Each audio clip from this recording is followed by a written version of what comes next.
Where is Balake at? My name's Blake. Do you want to go to war, Balake? I'm for real. Ron. Ron is here. Welcome back, everybody, for more SPTV, where every day is a great day not to be in a cult. Speaking of being in cults, anybody in two cults? Anybody around here in two cults?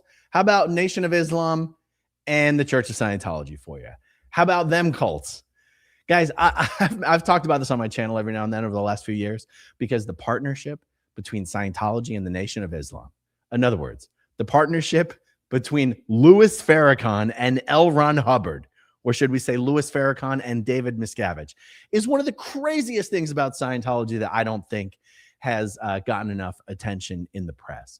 And I don't know, for the last 2 or 3 years, I've been wanting to actually interview someone on this channel who was involved in the Nation of Islam when the whole partnership with Scientology was initiated by Louis Farrakhan, who then perhaps left the nation and wanted to talk to me about it. And I've never quite done the follow-up that I needed to secure that interview. But that is what I want to do, and I'm going to lay the groundwork for it in this video.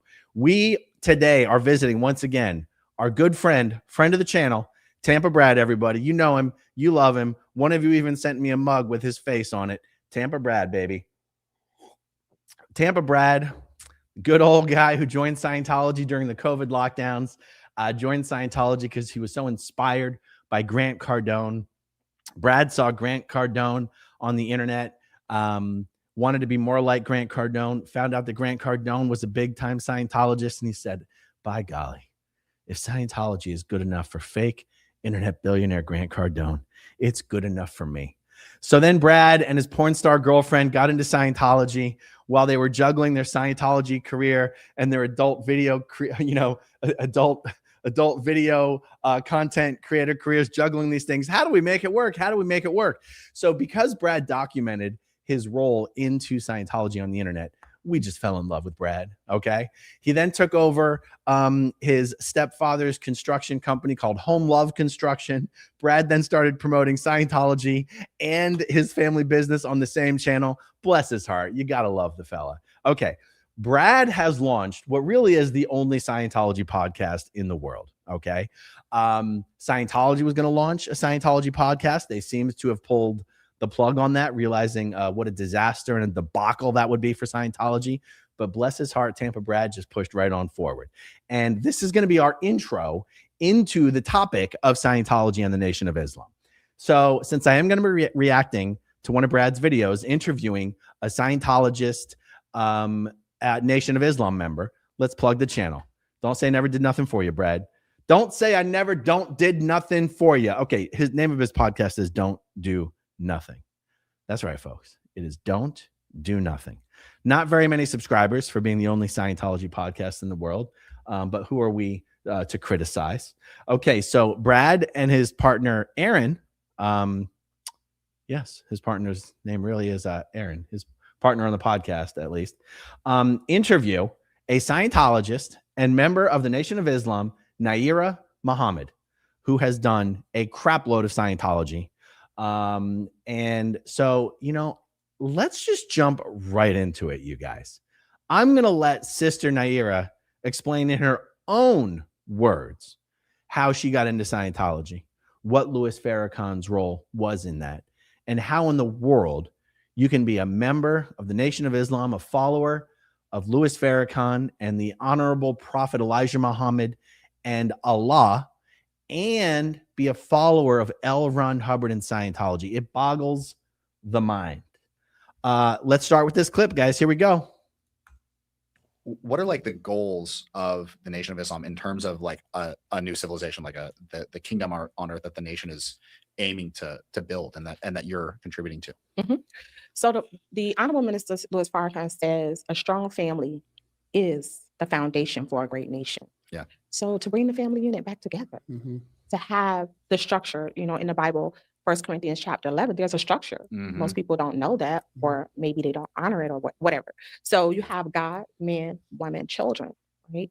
Let's bring the household back in order. Now, guys, I did not even plan on jumping in at this point. I am not a biblical scholar. I was not raised in any religion other than Scientology. But am I wrong that whatever she's talking about when it says God, men, women, children. It's not just describing a structure. Is it not describing a hierarchy? Right? God is above men, men are above women, women are above children. Am I wrong? Or is that what's being laid out? Let's see how she characterizes this real quick. Let me Everything starts at home and then spread abroad. Hold on. So if we can don't honor it or whatever. Wait. So chapter 11, there's a structure. Most people don't know that, or maybe they don't honor it or whatever. So you have God, men, women, children, right?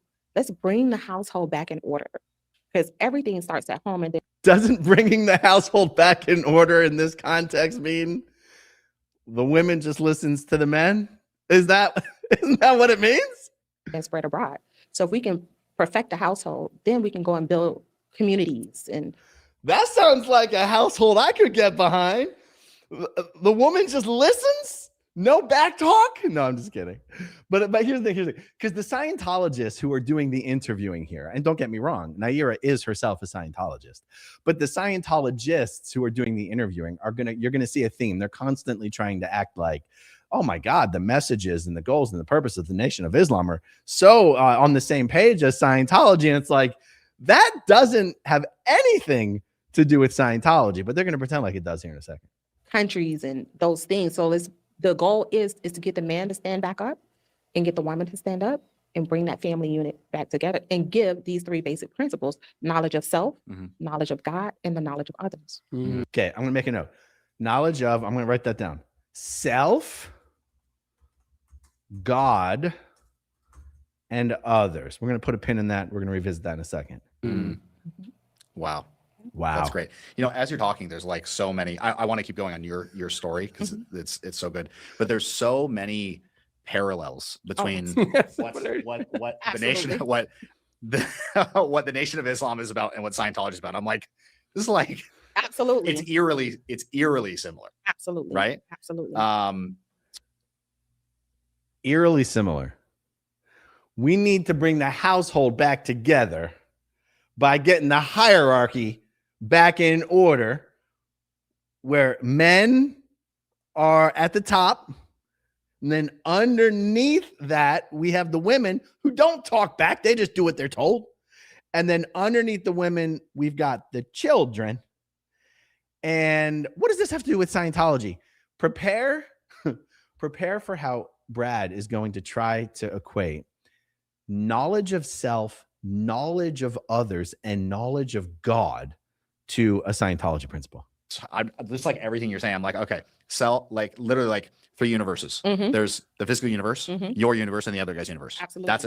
That's not a quote. It's a Scientology concept. That's a Scientology concept. It is kind of a Scientology concept that doesn't have a lot of applicability in day-to-day life. The 3 universes, your universe, the universe of everyone else's universe, and then the physical universe. Do you know what was never mentioned there? Anything about God? Like nothing about God whatsoever, except in Brad's analogy, he's equating the physical universe with God, the exact opposite of anything you would normally equate with God. Anyway, we're not gonna stop and make fun of every stupid thing they say because we'd be here all day. Let's see. This clip goes for another minute 15. Let's just watch. Concept. That's almost exactly what you just said. Absolutely. I'm like, what? Absolutely.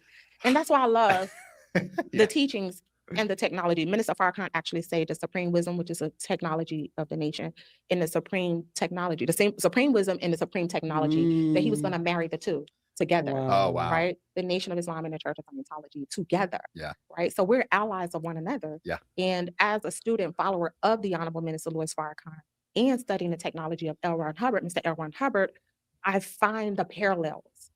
And it doesn't take anything away from who I am. That's why I love Scientology, because it's helping me to apply my religion. It's helping me to become a better Muslim. It's helping me to become a better mother, friend, a wife, and all the other things that I do, because it breaks everything down in simplicity for me and others, right? So we can have this whole body of knowledge, and we do in the Nation of Islam. We're just perfecting it because now we're learning more in simplicity with the technology of Mr. L. Ron Hubbard of how to apply it and make the word flesh. Wow. I am so glad that I found this clip of this interview of her specifically saying Louis Farrakhan wanted to, and I'm going to play the clip again. What did he say? The perfect wisdom with the perfect technology. Damn, I got to play it one more time. But then I have so much more to say about what she said in the next phrase. Hold on. The other guy's universe. Absolutely. That's enough. And the technology. Minister Farrakhan actually said the supreme wisdom, which is a technology Supreme of the wisdom. nation. And the technology. Guys, Minister I'm sorry to Farrakhan- keep. You might have noticed I've been playing this on a slightly accelerated speed. For this section, I want to hear this normal speed. Actually say the teachings and the technology. Minister Farrakhan actually. It's almost exactly what you just said. Absolutely. I'm like, what? Absolutely. And that's why I love the teachings and the technology. Minister Farrakhan actually said the supreme wisdom, which is a technology of the nation, and the supreme technology, the same supreme wisdom and the supreme technology, that he was going to marry the two together. Oh, wow. Right? The Nation of Islam and the Church of Scientology together. Yeah. Right? So we're allies of one another. Yeah. And as a student follower of the Honorable Minister Louis Farrakhan and studying the technology of L. Ron Hubbard, Mr. L. Ron Hubbard, I find the parallels. And it doesn't take anything away from who I am. That's why I love Scientology, because it's helping me to apply my religion. It's helping me to become a better Muslim. It's helping me to become a better mother, friend, a wife, and all the other things that I do, because it breaks everything down in simplicity for me and others, right? So we. Good. I'm just going to end it right there. I mean, that is an unbelievable clip to me, that the Louis Farrakhan himself said the Nation of Islam, or the teachings of Elijah Muhammad, whatever, represents supreme wisdom. L. Ron Hubbard, Dianetics, and Scientology represent supreme technology. And Louis Farrakhan was going to marry them together, the Nation of Islam and the Church of Scientology. Holy shit. Louis Farrakhan just took it to a whole nother level of cultishness. Unbelievable. Imagine being a Muslim, and I guess, to the best of my understanding, members of the Nation of Islam do identify as Muslim, even though the Nation of Islam and the religion of Islam are not the same. Imagine being a Muslim, believing in a God, believing in a prophet, and then having someone tell you the only way to truly be the best Muslim you can be is to also be a Scientologist. Now, how in the hell does that make any sense? It also, by the way, completely contradicts what the IRS told Scientology and what Scientology told the IRS when Scientology was working on regaining its tax-exempt status back in 1993. Scientology likes to say you can be a Scientologist in any other religion. You can be a Scientologist and a Christian, a Scientologist and a Muslim, et cetera, et cetera, et cetera. They love to say this. It's sort of a recruitment technique, a recruitment tactic. It's also not true. It's only true at the super introductory lower levels. And the IRS came back to Scientology and they said, pump your brakes there. Pump your brakes. I got bad news for you. If you can be one of you and also be one of them, then you're not a religion. That's not how religion works. And Scientology said, oh, our bad. Did we say that? What we really meant is, in the beginning, we don't require you to, get rid of your pre-existing religious beliefs or affiliations in order to start on Scientology. But as you do move up to the higher levels of Scientology, you are in fact required to just be a Scientologist. Now, what's interesting about Nair Muhammad is she is a high-level Scientologist now. She has long since passed the point of just doing the introductory levels. She is very much a high-level Scientologist, and yet is still pushing this thing. You can be a Scientologist and at least a member of the Nation of Islam. You've got the supreme wisdom. You've got the supreme technology. And let's get to the point here. It is Louis Farrakhan himself who is saying, not only can you be a member of the Nation of Islam and be a Scientologist, but by being a Scientologist, that is in fact the only way you can truly realize what it is actually meant to be a member of the Nation of Islam. Truly incredible. And so I ask you, is Louis Farrakhan a Scientologist? I'll tell you, by the way a Scientologist defines who is a Scientologist, Louis Farrakhan is very much a Scientologist.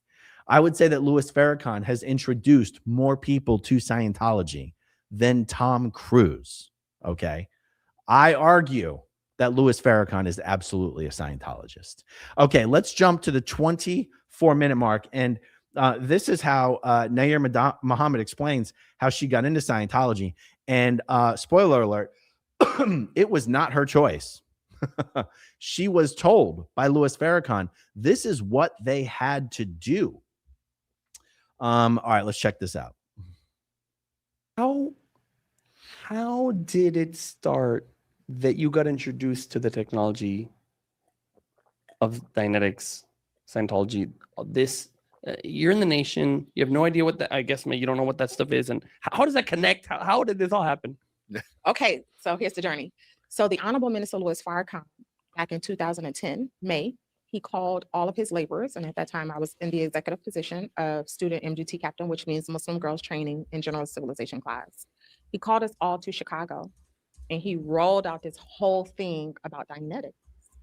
And I mean, that was a whole rollout. So that's like 8 hours of just putting it there of what he needed, what he wanted, what it was. Now, there was a group that went before all of us, and that was like his top executives. So it was already in the play, you know, maybe months or a year or so before it actually came to the rest of the laborers across the nation. So when he introduced it to us, and he was selective of how many people he wanted to try this. Now, in the initial selection, I wasn't selected. So it was like other officials. So, however, I think it was like a day or two, he was like, okay, a directive came down that we can go to local class orgs. And so we did. And just to make a long story short, we went through across the country, different mosques, different study groups, all of the top officials, the laborers went in and we studied Dianetics. I was of the first 155 laborers to complete. And then there was another graduation. Where did you go there? Tampa. No, okay, yes, okay. Yes, Really? yes. And That's Minister where I Farrakhan, started. you did? That's where you started too. Yeah, that's true. Oh my gosh. And then during that time, this is a pleasure. The Honorable Minister Farrakhan said we was the boss because we did so well. It actually brought him to Tampa. However, within that time period, after the first 155, then there was like and when you say you graduated, what did you graduate? Dianetics. With as the an auditor. book of the Hubbard Dianetics auditor course? Yes. Okay, so you can And, deliver. You're delivering. You're getting delivery, people through supervisor. their painful memories, getting them through, getting them to be happy. Yes. And then so after that, we all got called to Chicago, and we had the largest co-audit, from what I understand, in the history of co-audits. Wow. And yeah. So and that was pretty cool. Incredible. You know, she was about to tell a story of them bringing Louis Farrakhan to the Church of Scientology of Tampa, and then Aaron totally interrupted her story and got her off track. I would have actually loved to hear that story. Okay, so she lays it out in she could not have been more clear. Louis Farrakhan told all of his members what he needed and what he wanted, which was all of them going into their local Church of Scientology and getting fully trained on Dianetics. I mean, I've been told by some who have recently been into the Scientology facilities in Chicago and Detroit and Washington, D.C., those three specifically, that it's almost exclusively Nation of Islam members who comprise the Scientologists in those organizations. I don't know if that's true or not, but that is what I've heard. Okay, we're going to jump forward really just 10 seconds where she makes it very clear. This was not optional. Check this out. Absolutely.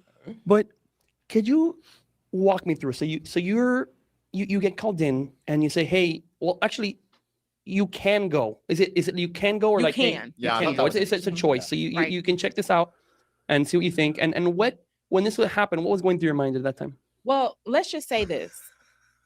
If the Honorable Minister Farrakhan asked you to do something, that is an instruction. Yeah. That is an instruction. That is an instruction. It reminds me of some of the mob movies. What was the one? Casino? It was Casino, where the mob boss, he sort of makes a suggestion, like it's an idea, like maybe, and you go, it's not a suggestion. It's an order.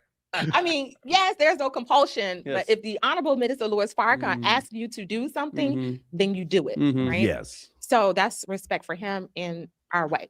So for me, there was no choice. I was going in.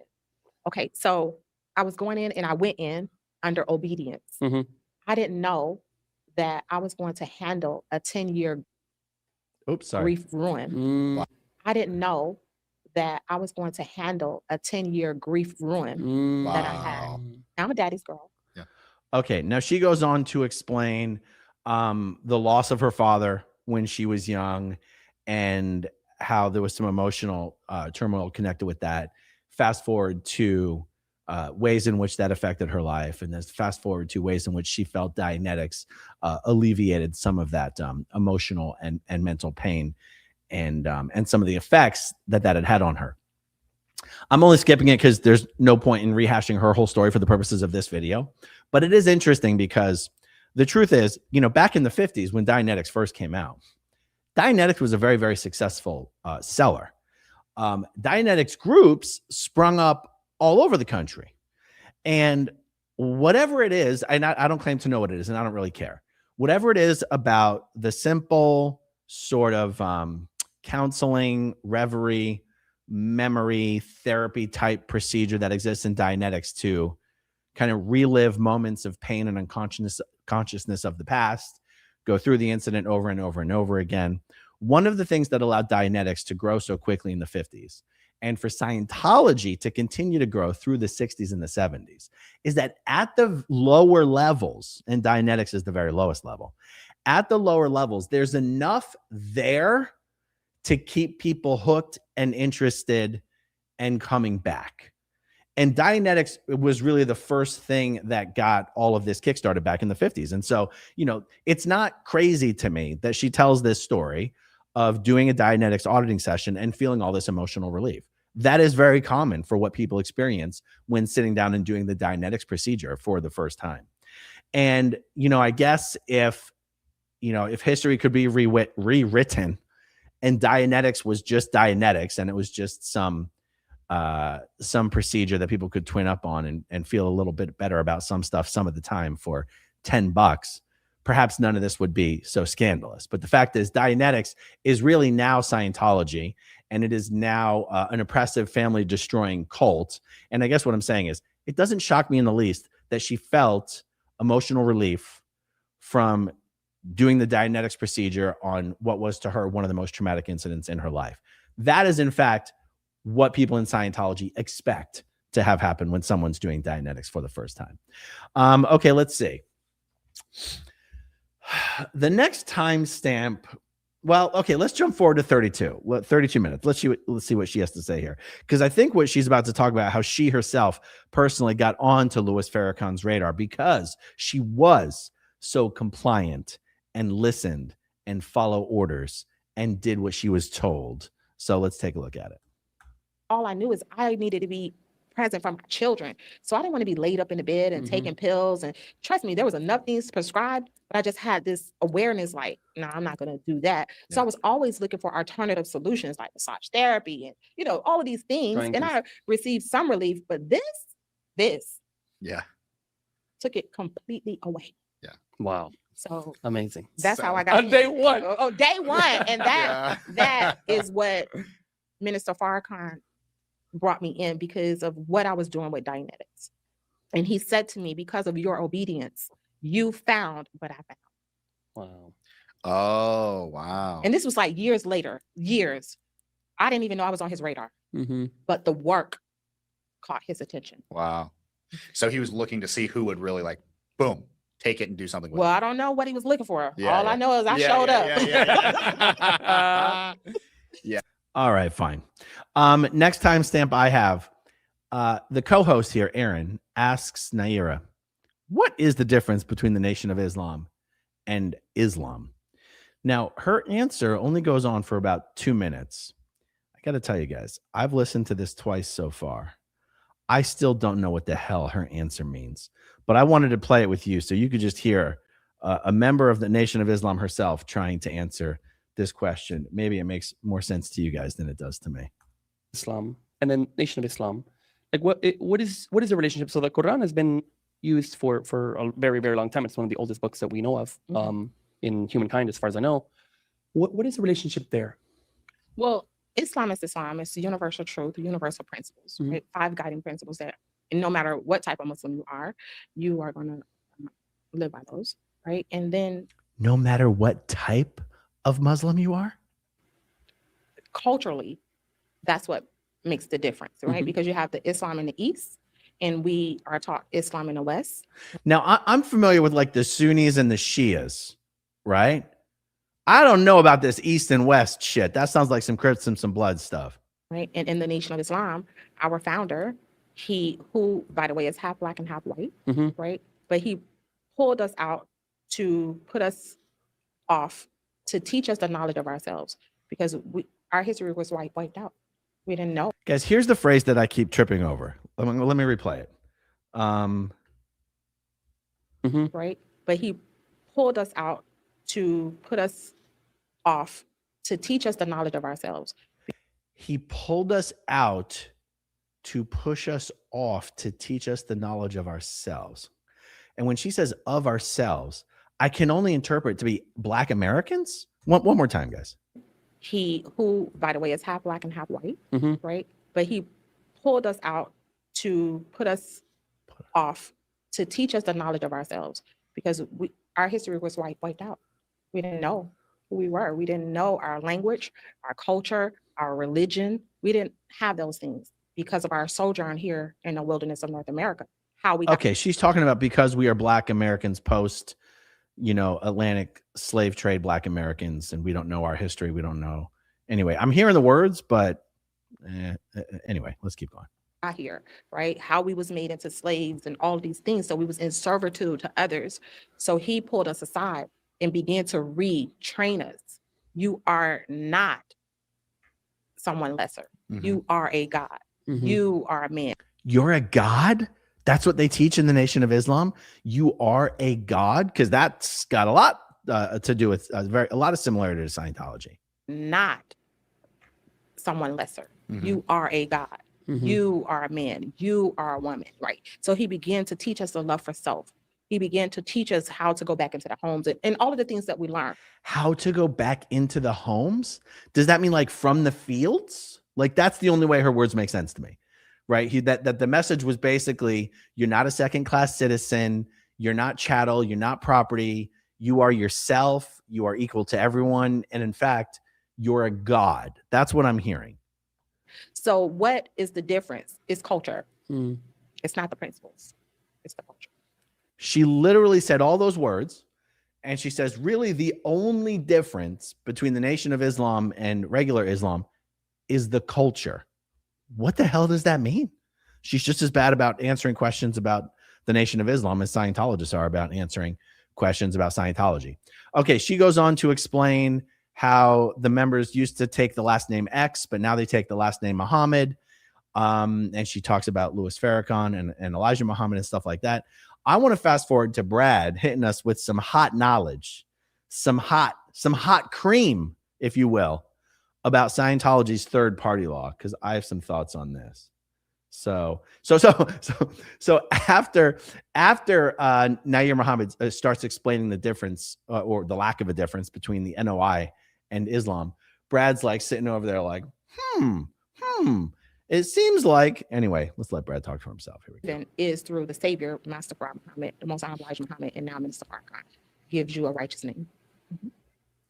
That's great. So back, it's the opposite of invalidation. Yeah. That's right. Mhm. That's right. Mhm. I'm like sitting here having this happens almost with anybody we talk to, but it's happening Tell a us, lot Brad. today. I'm Tell literally us. like realizing things as you're talking. I'm like, oh wow, I've heard this. Like that's one thing that I realized as you were talking is so in Scientology there's a principle about conflict, Mhm. and it's the third party principle. Mhm. And it's that the concept is, in order for a conflict to occur between two people, parties, nations, whatever, Mhm. religions, Mhm. there has to be a hidden, unknown third Absolutely. party that's basically giving false reports to each of the others, getting Mhm. them to be antagonistic to each other. Mhm. It occurred to me that there is, like you just look at the news media, for example. It just occurred to me that there's probably been a good amount of third party between Absolutely. Christian people in America and Muslim people in America. Mhm.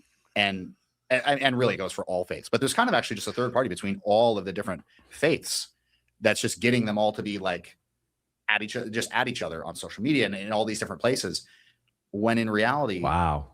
a lot of us kind of all believe the same. I'm working on. I'm not going to curse. The same stuff. Absolutely. Check out the big brain on Brad. Wow. Check out Brad realizing that the world's religions, for the most part, believe the same stuff. Guys, this is a college educated guy. Brad went to West Point. I'm not kidding. Brad went to West Point. He's just realizing, for the most part, people believe the same thing. The wars are fought over the disagreement on the edges. Okay, there's one thing I wanted to say about Scientology's third-party law. This is one of those things that is so basic and so simplistic and so obvious that it gets used and abused and blamed for everything. So, it's one of the many contradictions in Scientology. So L. Ron Hubbard says that for a conflict to remain prolonged and to resist easy resolution, there has to be an unknown and unsuspected third party actively fomenting the conflict on both sides. So person A and person B, they're constantly fighting and it's not resolving. You've got person C who isn't just getting one side worked up, they're actually going and getting both sides worked up.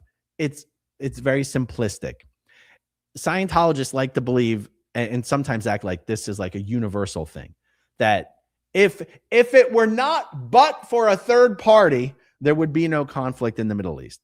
So this is what I mean, is like taking something that's perhaps complicated and where you have legitimate problems and grievances and things that legitimately are hard to handle and just being like, it really just comes down to a third party. It's also a way that Scientology uses this third party law to, whenever somebody actually leaves Scientology, they will then go blame that person. They'll use the third party law to say an investigation has shown that it was actually this person who just left. It was actually that person who was the unknown and unsuspected third party creating all the conflict within the organization. And then for a short while, that makes everyone feel better. Oh, really? It's also used in Scientology by really, really manipulative people to gaslight someone else who you have given them a real reason to be upset with you. But then when you ask them to no longer be upset with you, or you try to fix it and then they're still upset with you, you have to be like, it seems like there's a third party here. And it's like, no, bitch, you just haven't done enough to resolve the problem. Okay, so anyhow, that was my TED talk on the third party law. Okay, let's fast forward to, I double checked this next timestamp and it didn't make a lot of sense to me. There's this one clip where she's basically, Sister Naira is using a lot of Scientology terminology and technology words, even while talking about Nation of Islam stuff. And I thought that was an interesting thing. But when I went to go replay it, it wasn't interesting enough. Okay, let's go to 5635. Because here's the thing. I thought Scientology had the market cornered on hating psychiatry and hating anything to do with the field of mental health or mental health therapy and treatment of any kind. But now that you've got the Nation of Islam married to Scientology, I don't know how the Nation of Islam folks felt about mental health care or mental health treatment before they got involved with Scientology. But check out what they think about it now. 5635. Okay, close enough. Here we go. I have a story. One reason I think that the scourge of the earth, the demonic force, or the most demonic force today, is the industry of psychiatry. Oh, certainly. That is literally Satan incarnate. Okay, pushing false solutions and actually killing people. In fact, a very close friend of mine was put on electric shock, and 2 weeks later he shot himself. He's gone. One of my closest buddies. And this is what people are used to as a solution, right? Something that never works. You try and you try, you try the whatever it is. You did the Oxycontin, you did the whatever, this pill, that pill, this drug, and people try it. And so they kind of feel that there is nothing that can be done because they tried. They tried to get help and that help failed them. Do you see that happening with your brothers and sisters? Absolutely. It's a challenge. It's a challenge to get people to understand that help is available, because people see help as betrayal, Mhm. right? So they don't want to be betrayed, So this is where I get people to trust by my example, Mm. because sometimes it's not in the book. You got to be the book. Okay. You You just got to be the It's book, so true. right? You I'm just gonna got start to, saying that. yes, you have to be the book, Wow, that's right? so I am true. Dianetics. Yeah. I tell you have to, in this world today, you got to be vulnerable. Yeah. You have to be transparent. Mhm. We have to let people know, look, I done been there, done that, had that, this, and maybe my story, and I always lead with this, my story may not be like your story, but I need you to fill in the dots. Mhm. Yeah. Tell your story. It's the power of the story. Yeah. And people are looking for hope. Are we hope? Mhm. People are looking darkness into light. Are we the light? Mhm. We got to be the light. We're enlightened beings. But people got to know that you've been in the dark. And matter of fact, this Mary's, I'm still trying to find, flash a little light. I haven't arrived to perfection now, but I've come a long ways. I'm not where I used to be. And I'm not where I'm going to be. Yeah. However, I'm in a process. Let people see your process and that the process is attainable. Yeah. It's not the end goal. It's the process that people have the most reward. The reward is the journey. Mhm. So I am not afraid to talk about my journey. Okay, now listen, she's about to once again credit Louis Farrakhan for giving them the technology of Dianetics and Scientology. With the teachings of the Most Honorable Elijah Muhammad, and this book right here has solved my mental health problems, because I have religion. Even in my religion, I was still stuck. Mhm. That's just truth, right? But because Minister Farrakhan gave us this technology, I have so much respect for Mr. Hubbard, because my God, this man put something together Mhm. Yeah. that helped me to pop out of my own mind. Now I can be a Muslim. Mhm. I could be your Yeah. friend. Yeah. You understand? And Now I can be a Muslim. It's just blowing my mind. Blowing my mind that the head of the Nation of Islam is basically telling his people the only way you can really be a Muslim is through Scientology, Dianetics and Scientology. It's absolutely crazy to me. One of the sections I didn't play for you in this interview is her explaining what her role is in the Nation. Like, she's basically responsible for training all the Dianetics auditors. Scientology flies her from organization to organization to organization to give, lectures to local members. They try to get as many, her words, okay? They try to get as many Black people into the organization for the first time as possible. So Sister Muhammad here can give them a seminar on how to repair the Black family. And all that is a cute name for a seminar to teach them Dianetics. Because, of course, what's the best way to repair a family? To repair trauma. What's the best way to repair trauma? Dianetics. And the whole thing is so strange to me. Okay, one of the last clips here. They specifically ask her, you've gone to all these Scientology organizations all around the world. Has anyone tried to convert you to Scientology? What the hell? She is a Scientologist. So then they sort of changed the question of, has anyone tried to get you to basically, revoke your Nation of Islam status or whatever? And well, let's just hear what she says.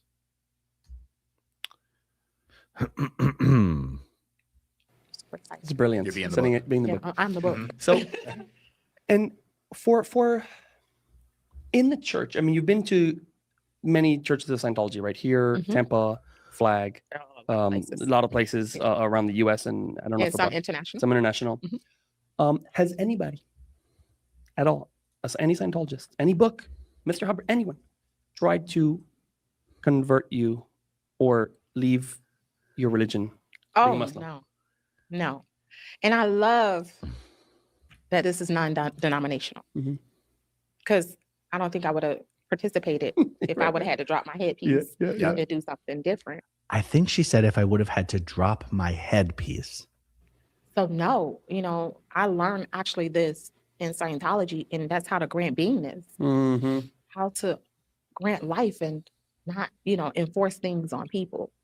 And no, the doors of the church has been open to all who comes, so I go in the church wherever I go, and it's assalamu alaikum. Yeah.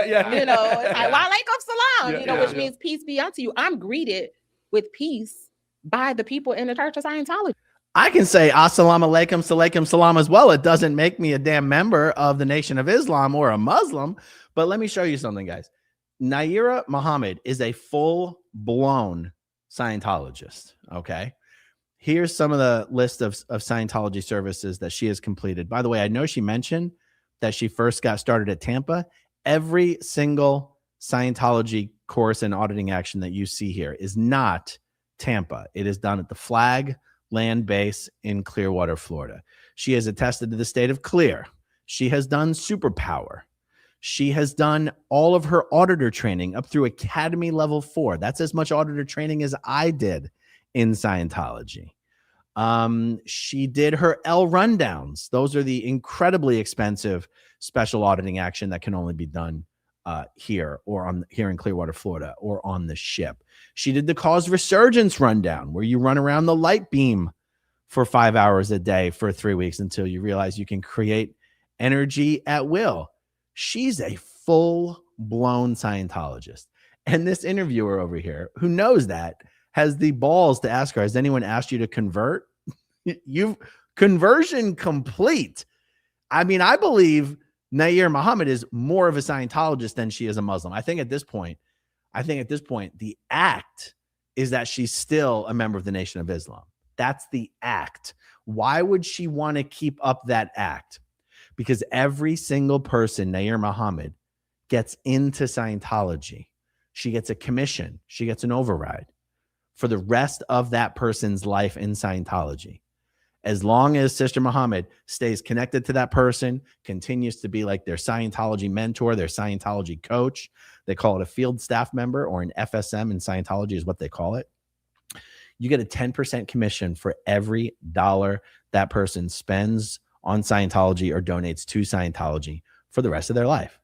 So it behooves Sister Muhammad to continue to be an active member of the Nation of Islam. It's a revenue stream. I've always wondered if Louis Farrakhan himself has an agreement with all of his own members in the Nation of Islam, that they've got to kick some of that money up to Louis Farrakhan himself. Now, I thought Sister Muhammad had actually finished some of the secret confidential OT levels, and she may have, but I might be getting her mistaken with Tony Muhammad, the number 2 or number 3 in command of all of the Nation of Islam. He runs the West Coast chapter of the Nation of Islam. It might be Tony Muhammad who finished OT3 in Los Angeles. I thought it was Sister Nair Muhammad, but I could be wrong. All right, let's see. What else? Okay, very last clip. This lasts for only like 20 seconds. They ask her, what, in your own words, what is Scientology to you? I just want you to really get a sense of how superficial and meaningless the answers these people get to this question are. Oops. Wait. So in your own words, what is Scientology? Scientology is the study of wisdom, just knowing how to know, just becoming a better you, a better being, and applying life to life. That's my words. Yeah, it's brilliant. I want to add a go, please. Yeah, I want to add a follow-on. Just do it. Acknowledgement. So, in your own words, what is Islam? Peace. Wow. It's universal peace. Deep. It's a way that we all can live. And together, you know, I have the study of wisdom, I have peace, and I have life. We're both. Amazing. I've said it before, I'll say it again. The fact that anyone can be a part of a religion that believes in a God, a prophet, their version of the afterlife, or whatever, and then will let someone come to them and say, the only way to truly attain your full potential in this religion is to go do that other religion. I think the IRS would like to enter this chat and issue some comments about this, maybe for both organizations, you know? Oh my goodness. All right, let's look at the starred comments and we'll wrap this one up. Dave's Deep Dives. Good to see you, Dave. I wondered how the NOI got to the white man is the devil around the time of Malcolm X to becoming Scientologist, the religion that got created by the whitest person ever. I know. And it wasn't just Malcolm X that was about the blue-eyed white devils. That's Louis Farrakhan himself. You know, L. Ron Hubbard, the whitest white man. Scientology is one of the whitest. I mean, maybe the Mormons are whiter. I don't even know. Scientology might be the whitest group, the whitest religious group in the United States. Colton Kissock, he's in his 90s now.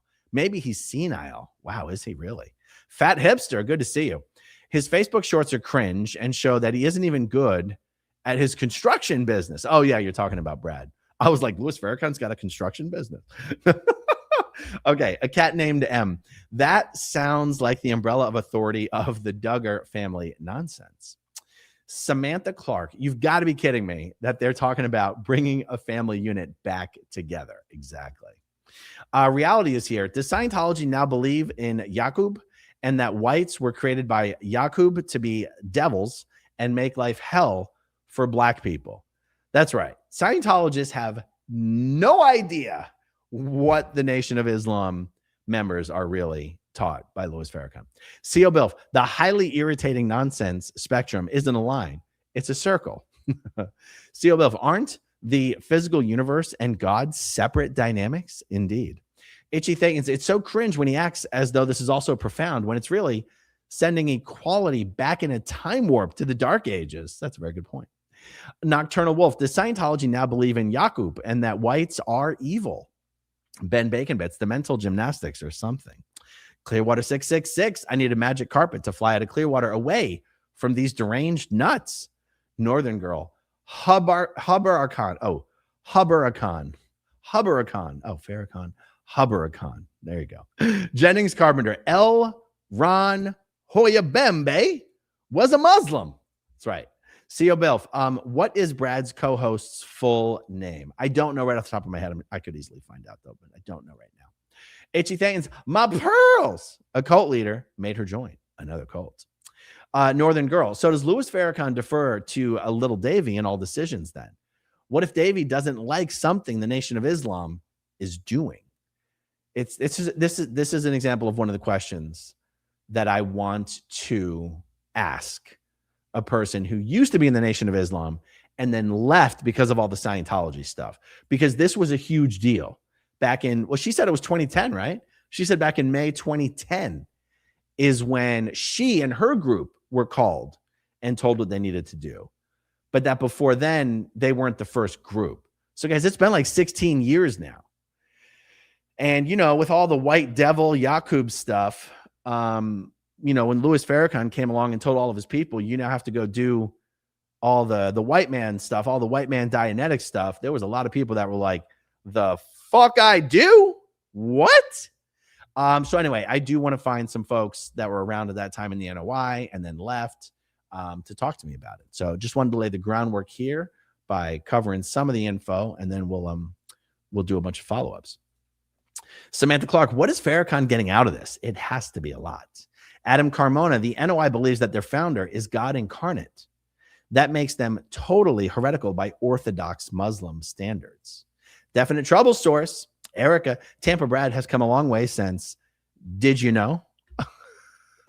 BS Incinerator, Eric Rader, this lady has zero idea what she's dealing with. Incredible. Ren again, she still isn't an actual Muslim. Exactly.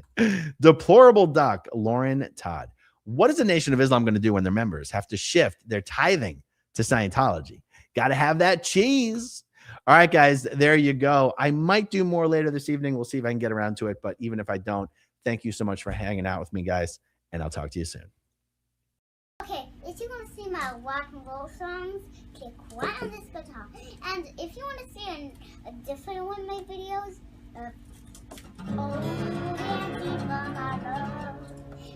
then you could click right inside here. If you have subscribed or not, subscribe right here.